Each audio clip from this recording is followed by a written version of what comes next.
A gente vive num mundo que gera uma quantidade absurda de dados, né? Mais em um único dia do que se gerava em séculos no passado. E aí, como é que a gente faz para entender tudo isso? Bom, em muitos casos, a resposta é o Apache Spark. Vamos juntos desmistificar como esse motor de processamento se tornou a espinha dorsal da análise de Big Data. Mas olha, para a gente conseguir apreciar de verdade o Spark, primeiro a gente precisa dar um passo atrás e entender o tamanho do problema que ele foi criado para resolver, o desafio do Big Data. Pensa assim, a gente vive literalmente no oceano de dados. Cada clique, cada compra, cada sensor, tudo isso é uma gotinha que vai se somando.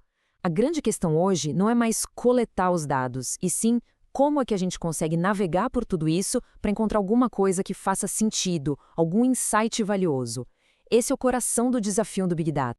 A primeira grande solução que apareceu foi o Hadoop MapReduce. Foi revolucionário para a época, não dá para negar.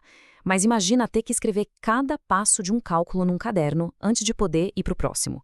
Era mais ou menos isso, lento, porque dependia de escrever e ler do disco do computador. O mundo precisava de algo que fizesse as contas de cabeça, sabe? Usando a memória. E é aí que a gente chega no Apache Spark. E aqui entra o Spark. E ele não foi só uma melhoriazinha, não. Foi uma forma completamente nova de pensar o processamento de dados, projetado desde o começo para que a velocidade e a escala que a era moderna exige. A jornada do Spark foi incrivelmente rápida. Começou como um projeto de pesquisa lá na Universidade da Califórnia, em Berkeley, em 2009, e em 2013 foi doado para a Apache Software Foundation e, em apenas um ano, já era um projeto de primeiríssimo nível. Isso mostra o quanto o mundo estava precisando de uma tecnologia como essa. Mas o que explica esse sucesso todo, tão rápido? São esses pontos aqui. Primeiro de tudo, velocidade. O processamento em memória transforma horas de espera em minutos. Segundo, a facilidade de uso. Permite que os desenvolvedores usem linguagens que eles já gostam, que já dominam. E por último, a versatilidade.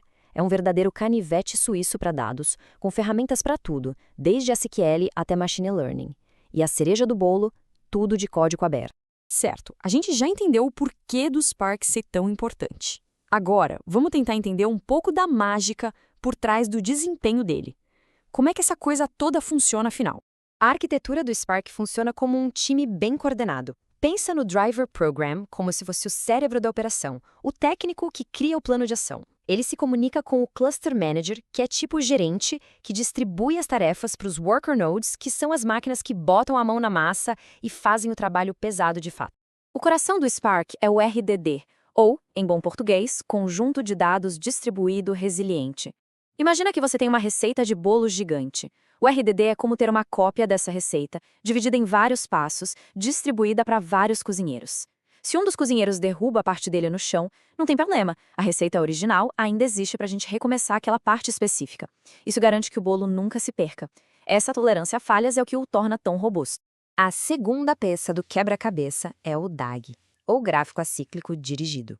Se o RDD é o quê, ou seja, os dados, o DAG é o como, o plano de execução. O Spark otimiza toda a sequência de tarefas antes mesmo de mandar para os trabalhadores, garantindo a máxima eficiência possível. Mas a força do Spark não está só no motor dele, não. Ele é uma plataforma completa, uma verdadeira caixa de ferramentas para Big Data. Tudo começa com o Spark Core. A partir dele, a gente tem um ecossistema super poderoso. Quer usar a linguagem SQL que todo mundo já conhece para analisar dados? Use o Spark SQL. Precisa analisar dados que chegam sem parar, tipo de redes sociais? O Spark Streaming está aí para isso. Quer construir modelos de previsão? A MLlib tem tudo o que é preciso. E para entender redes complexas, como conexões de amizade, o GraphX é a solução. E o melhor de tudo é que não precisa aprender uma linguagem nova para usar o Spark. Ele pode ser usado com Scala, que é a língua nativa dele, mas também com Python, através do PySpark, que é extremamente popular em ciência de dados, e também com Java e R. Isso torna a tecnologia muito mais acessível. Ok, já vimos bastante teoria, mas como é que tudo isso se parece no mundo real? Vamos conectar esses conceitos a alguns exemplos bem práticos? Para entender o poder da computação distribuída, vamos pegar o exemplo clássico de contagem de palavras. O processo, chamado MapReduce, começa dividindo o texto. Cada palavra é mapeada para um par bem simples, tipo palavra, vírgula, 1. Depois, todos os pares idênticos são agrupados e, finalmente, reduzidos para somar as contagens. Para simplificar ainda mais, o passo mapear basicamente atribui um valor para cada item.